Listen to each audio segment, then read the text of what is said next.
Hi there. Let's take a look at the Chapter 7 mid-level. So I'm showing you my worksheet, which I've already completed all of the steps, but I want to back up and just show you in this video step 2, which is calculating the years since release date.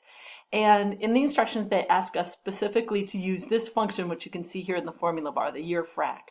And what we want to do is we want to use this function because we're determining the difference in the years of the dates given.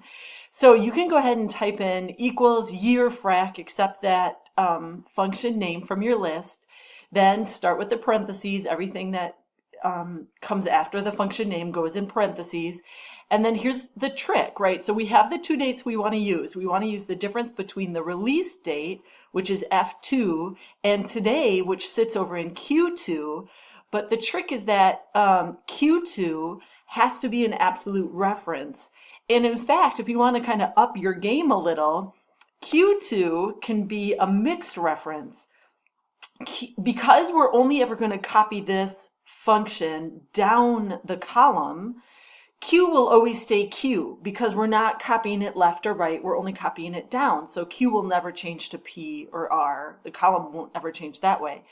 So that means only 2 has to be absolute. Row 2 has to be absolute. So I'm going to hit enter. And then, so as you think about this, as you copy this function down the column, Q2 will stay Q2, right? Because the reference will always remain the same.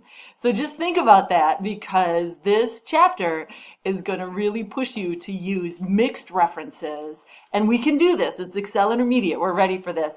Email me anytime you have questions.